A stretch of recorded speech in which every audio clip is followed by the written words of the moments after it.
And clear of the closing doors, please.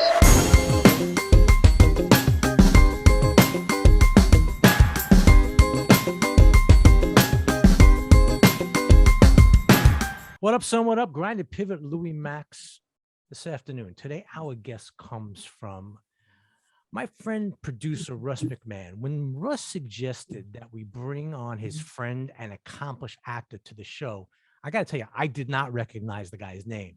So I immediately, of course, did what everybody else does, went online. And as soon as I saw his photo, I said to myself, oh, shit, wait a minute. He's that guy. I recognized him immediately. I said to myself, wait a minute. I know him. I've seen his work. His career has spanned about 4 decades. His body of work is tremendously varied and impressive. And please join me as I welcome from stage, film, and TV, that guy. Yes, that guy. Tyrees Allen. How are you, my man? How's everything? I'm really good, man. How you doing? Good to have you. You look great. You sound well. I know that things are going well for you. We've talked a little bit before. Full disclosure, we've never really talked, but I do feel like we were kind of connected a little bit here. Yeah. Salina, Kansas, Midwest town in the middle of Kansas. Somewhat, from what I understand, a hotbed of creative theater. Absolutely. Is there any other place like this around? And tell us what it was like growing up in Midwest Kansas. Well, I'm sure there are other places, but for Salina, what is a unique little town. Well, it's not a little town anymore. Actually, it's much bigger than it was when I was growing up there. But we have a symphony. We have a nationally recognized community theater. We have museums. There's a huge investment in the cultural life of that little town. And I feel very fortunate to have grown up there. And I started doing plays I was 14, 15 years old. And would you like to hear how it happened? I would absolutely like to hear what had happened. So, I'm glad you asked the question, because I'm just going to sit here and listen, which is going to be great. So I was in 9th grade, and I had an English teacher, Mrs. Marilyn Playback. And you know how you read out loud in class. And one day she said to me, you read very well. You ever thought about being an actor? Really? And honest to God, I didn't know what she was talking about. I mean, I knew that, I watched television, obviously, I went to movies, but I didn't associate that with a lifestyle, a career, a way of being. I just didn't know. Right. What might have you been into? What were you into at that time? Just where your head was at? I just loved whatever was on television, Right. Just whatever was on, I'm all those old shows like the Beverly Hillbillies. Right. So this was 70s, right? This was early 70s, like early 70s, late 60s. Yeah, me too. Okay, same thing. Right. Yeah. So she said to me if I'd be interested in being in a play. And honest, I had no idea what that meant. And so she said, there's going to be an audition for this play at the community theater called Raisin in the Sun. I'm going to take you down to meet the director. And so she took me, and I read for the director, who was a man named Charles Kephart, who later became sort of my surrogate father and mentor. And that's kind of how it started. I mean, it was interesting to me because that theater, Salina Community Theater, in the building it was housed in, was maybe 1.5 miles from my house. And I never knew it existed. So walking into that space, it was rather like walking on Mars. It was just another world. I had no idea that it kind of existed, but I knew, literally, people say this all the time, but for me, it's true. I knew the moment I stepped in that theater, oh, this is where I'm supposed to be. Really? So that was that was one of the first pivotal moments in your life, actually. Absolutely. And so in Salina, at the time we had two very good colleges with 2 very good theater programs, and we had the community theater. So I was exposed to a lot of creative people being from that little town. And the older I get, the more grateful I am for coming from there.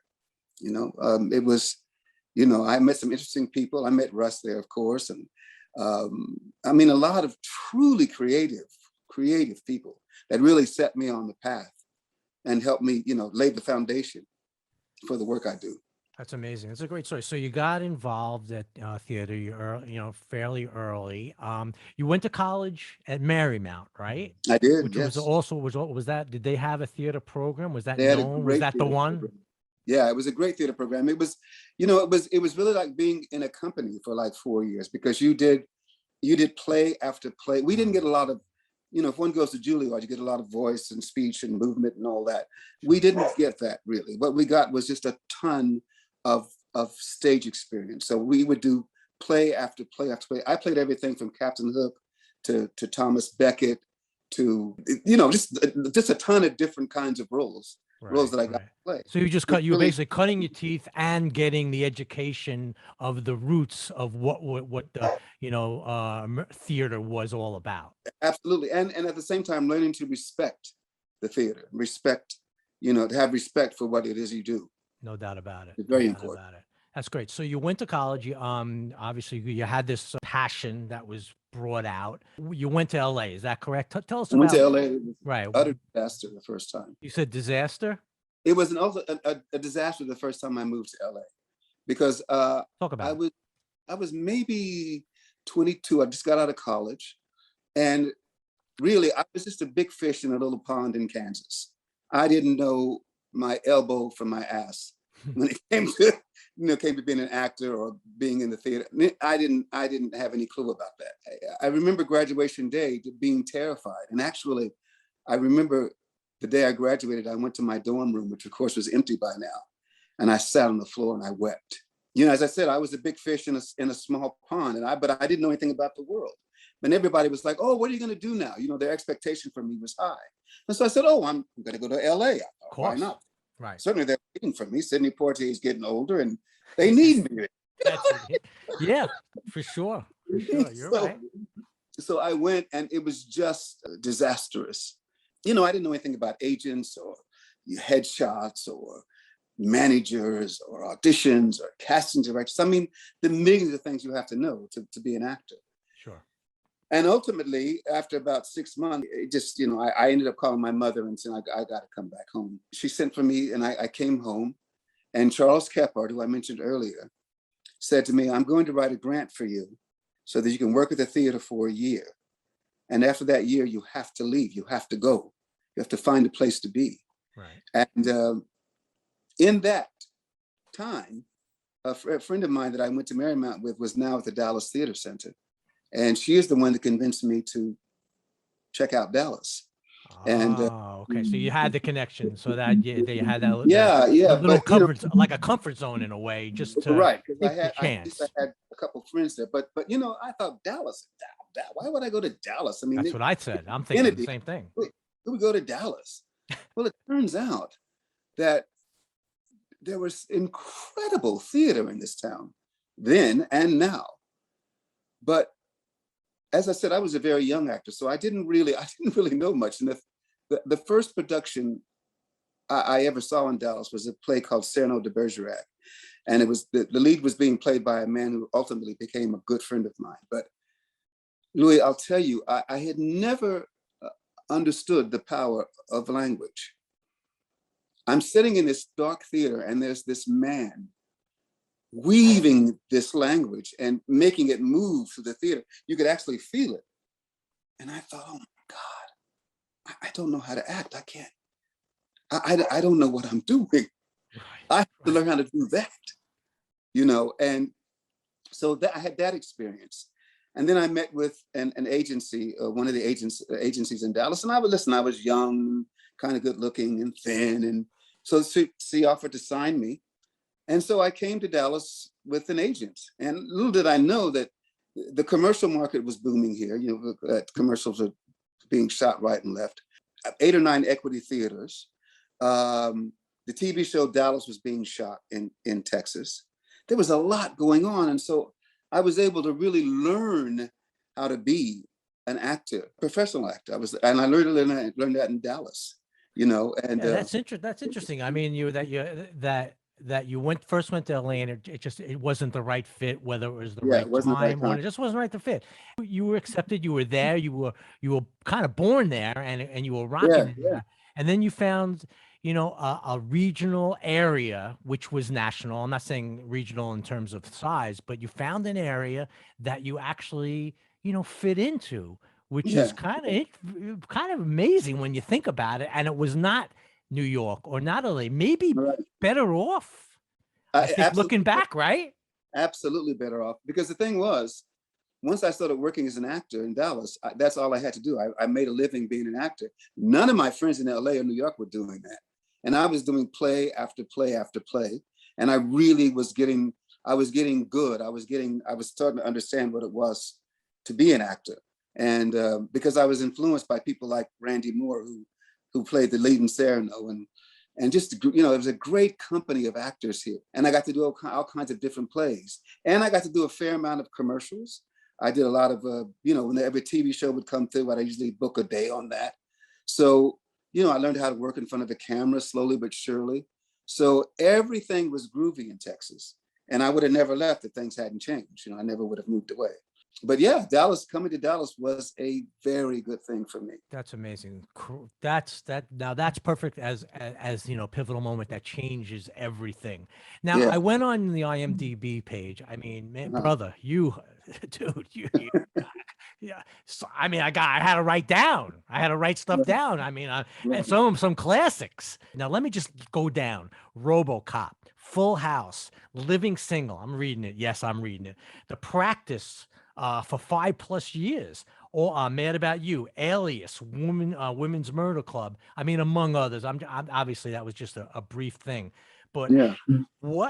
how did you make that transition? And it all of a sudden just started opening, and you just kind of started cooking, right? Yeah. Well, I moved to LA. This is interesting because I moved to LA when I was 40.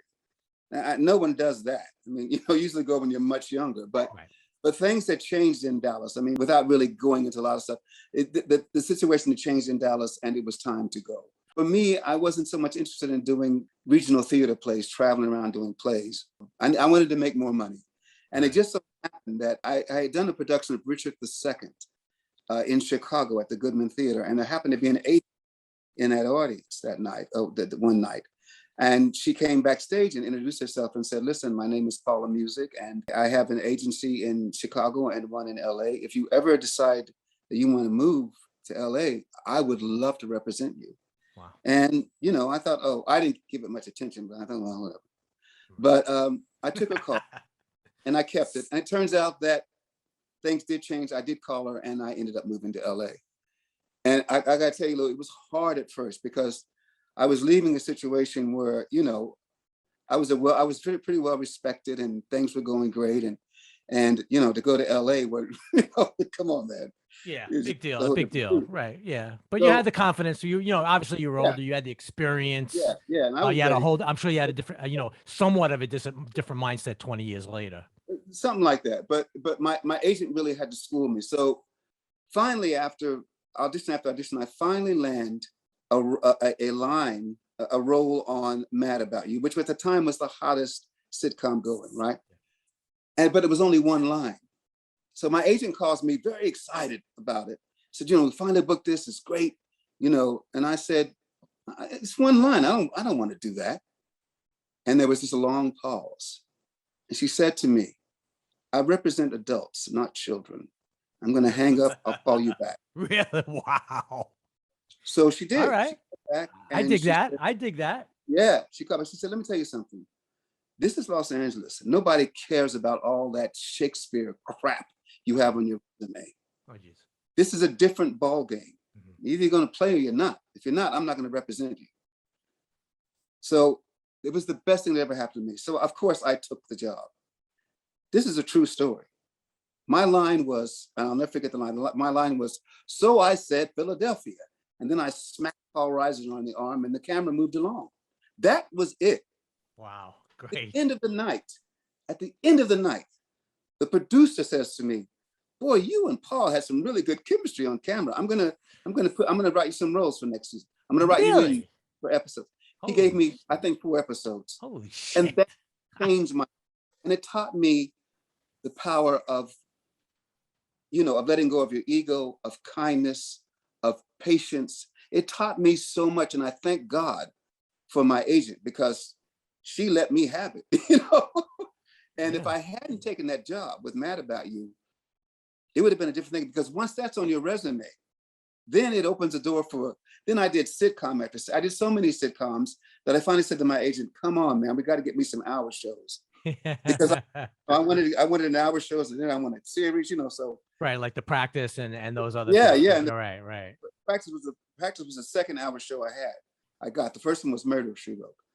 But yeah, so, you know, it was different in LA because, you know, Dallas is a big city, but you know, if you're working here, you know, it's a different thing. But in LA, you know, it's always on the grind, you know. Yes. But you get Yes. that stuff behind you before you can get on the grind, you know. No doubt about it. How did this affect family life and your personal life? Well, it was a little difficult because when I moved to LA, my wife and I decided, you know, this is the best thing we should do. And so I took all the savings we had and I bought myself a new car, and I moved to LA, and she stayed in Dallas we had a 10-year-old at the time. And she stayed in Dallas and worked, and, you know, and I collected my unemployment. And, you know, Right. We did. and, you know, and then, you know, ultimately I started working and it got better. But, you know, time being away from the family so much was a little difficult because there was so much time flying back and forth. And, you know, like in the summers, I would drive to Texas and stay for the summer because there's nothing going on in LA in the summer. Then I'd come back in, you know, the fall. So, you know, it was pretty challenging for a while there. But, you know, we got used to it. What's it like? What do you think it's like, or any advice you could give to the next generation of actors? Let's say if it was just really, you know, regular things are going on and there's plenty of activity. What is your advice? Can you give advice? Do you have advice for, you know, the younger actors and actors coming up? Actors and actresses. Yeah, I do have advice. I'm loath to give it, but you know, because being in this business, it's 2 + 2 is not 4. There's many ways to get to where you want to be. First of all, respect what you do. Do the thing because you love doing the thing. Don't do the thing because you think it's going to bring you fame and money, because it won't. And even if it does, that has nothing to do with anything. There have been times in my life that I've been very recognizable. It was no different for me than it is now. You know, I have a lot of friends who are well-known actors, and believe me, it's not, you know, at the end of the day, it's just, you know, you're just being a person. So yeah. Did you know, when you think about it, you know, are you willing to say that you kind of wanted the fame in a way, or that you were just kind of happy to play in the league? You were in the major leagues. I mean, you got called up to play in the major leagues. Maybe it was better off that you got to be in the major leagues where you were at, and you didn't have to deal with all the BS. But, well, you know, deep down inside, did you really, uncover yourself a little bit?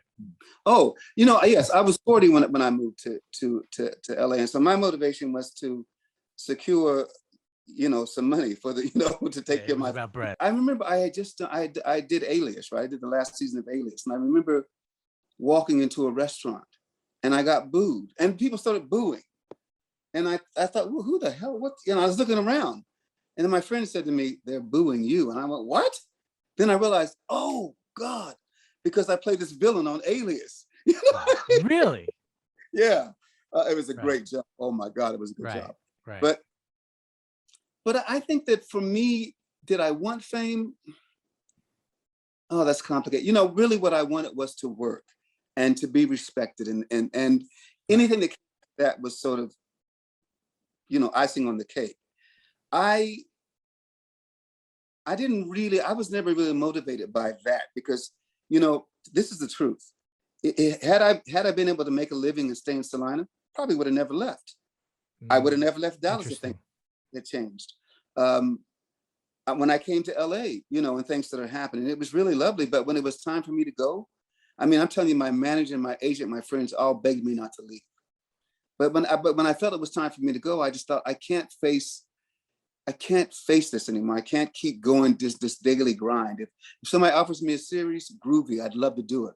But I don't want to keep walking into rooms and auditioning for these people. And, you know, by now I'm 20 years in by now, you know, and So I left. So I have to say, all in all, the fame was not that big a deal with me. Now, I'm not going to lie. I enjoyed some of it. I mean, there are perks to it that are really wonderful, Right. you know, and there are things about that are really bad, especially when it involves your family and that sort of thing. You know, fortunately, I was never one of those, you know, really famous people. So Right. I didn't have to deal with it so much. You know, the recognition is one thing, but you want to be the respect is another. And I think that's Right. important as a worker. And obviously by, you know, your career, you know, you could be counted on, you know, you could at least be Yeah. counted on to deliver, you know, the line about for Philadelphia, at least that, Right. you know, for Right. sure. Exactly.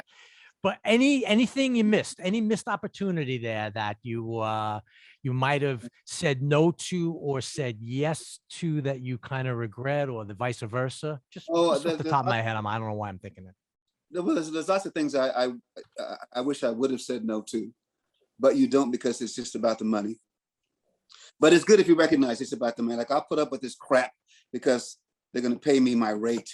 Yeah, there's lots of stuff I wish I would have gotten, you know, that I auditioned for that didn't come my way. Well, yeah, of course. Okay, right. But basically, no, I don't really have any big regrets. I'm really, well, that's not true. I wish that I would have done more movie work. I did a ton of television work. I wish I had the opportunity to do more movie work. And I remember I was asked a question about Denzel. Now, I don't know Denzel. What I know about Denzel is that he is a brilliant actor. There, you know, he's one of the great ones, and, you know, international. Absolutely. And she said, the question was to me, well, do you think that, you know, do you ever regret not coming out, you know, earlier, and maybe could have had the kind of, I said, hey, wait a minute. I've had a great career. Yeah, right. To be able to make a living as an actor is an accomplishment in and of itself. No doubt about it. I've been in some of the greatest theaters in this country, some of the greatest directors. I have an opportunity to do some really wonderful television. So, and I don't consider myself, no, I'm happy for Denzel Washington. I don't know if I could do what he does. I don't know that. So, you know, I don't covet his stuff. You know, I dig my stuff. Absolutely. No, You know? I dig that. I dig what you're saying. And it definitely shows through. Anything, a guilty pleasure, anything surprising that people might say, wow, I never knew that about Tyrees Allen. Like, he's into different kind of music, or. Well, you know, I'm really a music head. I mean, Okay, let's hear it. Good. I love music. I love all right. Jazz, all kinds, blues, jazz. All right, good. Good. You know, I don't like schmaltzy stuff. Now, my secret pleasure is bread. I love bread, but I never play bread around other people because it makes me so you hurt you hurt me. You just hurt me. No, I'm only kidding. Really? So like, you're a David Gates guy. You're a real. Oh my Lord! Wait a minute. Hold on a second. I gotta call you out. You first said I'm into rock and roll. All right, cool. Yeah. I'm into jazz. All right, you're hip now. You're into the blues. I know you live in Dallas. You're in Texas. Yeah. All right. And then I'm not really into the schmaltzy stuff. And then you swing away with bread. And you're right. You answered the question. No, you answered the question. You did. You did say, what can I tell you about what's that underneath? And I'm like, I heard bread. I'm like, oh, food. You know, he's into bread. I'm like, oh my God. Oh. I love it. Good call, though. Good call. I'm glad. Everybody out there, you hear it? No disrespect to Brett. I mean, huge. I mean, but it's funny how you know it's a guilty pleasure. I think people are always surprised if I say, oh, you know, yeah, I like bread, you know, but you know, now given the choice between bread and you know, Mike Finnegan or, you know, Muddy Waters. Okay. Or, right. You know, right. Miles or somebody, Charlie Parker. Right. Okay. Yeah, I know. That's cool. Wow. I mean, might have to just end the interview right now. No, I'm only kidding. What's coming up for you? What do you want to do? A little shout out here and there. Are you into the social media at all? Yeah, you getting into that at all? What's happening with that? I'm a Facebook person. I write about music and I write about politics and, you know, it's a little some personal stuff, but not too much of that. What's your take on social media? You know, is it something that you dig, you see it as a positive, you see it as a negative, double-edged sword? I think it's a double-edged sword. Yeah. I'll tell you, I had this discussion the other day with a friend of mine. after Charlie Watts died, we were talking, and I said, you know, somewhere in the universe there's a video of a 19-year-old drunk ass Tyrees Allen, you know, doing an imitation of Mick Jagger. I hope no one ever does that. So, you know, I think social media is a great thing, but I do think you have to be careful with it, and I'm not really on it much. I mean, the only thing I use is Facebook. Yeah, I agree on that, brother. You know, it's like, yeah, the 19-year-old Tyrees. I love that. I love that. I mean, I played rock and roll for many, many, many years on the road. Same thing. I mean, you know, obviously what went on between 3 a.m. and 7 a.m., you know, or 8 a.m., 3 a.m., you know, it's like, don't really want it out there. And now everything's out there. Shit. You know, you can get away with it. Absolutely. So tell me what's coming up for you. Well, I'm going to be, I'm going to be directing a production of a play called Bus Stop. In my hometown theater. I go home every now and then, and every few years, and I do something, just to sort of, because it fills me up, and it's my way of giving back and all that. And then hopefully in the spring I will do a production of Fences, and then I would do a production of Gospel at Colonus, and then I'm probably not going to work again for a while. So that's all I have coming up. I've been toying with the idea of going back to LA for a while because I'm really digging what Netflix is doing, the streaming platforms, and my manager seems to think we can, you know, so I'm thinking that I could do that if I don't have to be away from home too long. I'd love to. The thing about a Netflix show is that I think they only shoot like 9 or 10 episodes and they're done for a while. Right. I think I would dig that. So right. So would the wife, right? I mean, the wife would be like, at this point, go, right? Go. Yeah. I got 37 in. So it's like, you want, go. Yeah. So I'm thinking about that. But other than that, you know, most of my time is just spent, you know, I'm trying to hang out with my family more, and especially my granddaughter. And great. And, you know, I'm really just trying to, because from the time I was 20, after college, till about 60, I mean, man, it was to the wall. Grind, you know? Right? Grinding. And the best time I had was I had that 4 or 5 year break in New York, where I was on Broadway for, you know, I did a couple of Broadway shows, and that was really lovely because that's all I had to do, you know. Right. So that was a nice time, but you know. Beautiful. All right, so things are looking good. Things are packed. You're rocking and rolling in your own way. Yeah. Good, and you know, and you're controlling it, which seems to be nice. But it seems like, you know, the creativity is always going to be there, which is a beautiful thing. I'm impressed. I mean, not that I have to be impressed, but I just think everybody out there, you know, your vision, your message is real. You know, just it's solid. And I want to say thanks so much for taking the time, you know, for coming on. And as like Russ said, you're right. Who is this? Let me look. I'm like, it's that guy. It's that guy. That's right. Oh my God. So check out, we're going to put some descriptions below in the comment sections and the description below, and you could take a look and see what this guy's been, but obviously amazing. And again, I want to say thanks so much for you coming on. Oh, thank you, Louie. Appreciate it. And it was a pleasure. I had fun, and only good things for you, your family, and obviously, you know, at this point when we get older, you know what it's all about. It's about good health and and keeping this world in check, which we didn't get into, but that's whole nother chapter. What's going on? Unfortunately, I don't know what the hell's going on, but we got to have hope. We got to have faith. Somehow, some way, we got to come out. We have to remain kind. Of course. Grind and Pivot, pivotal moments that change everything. Queens, New York, with the great Tyrees Allen, that guy. Thanks again, man. Really appreciate it. Peace. Thank you, Louie. Take care, man. Closing doors, please.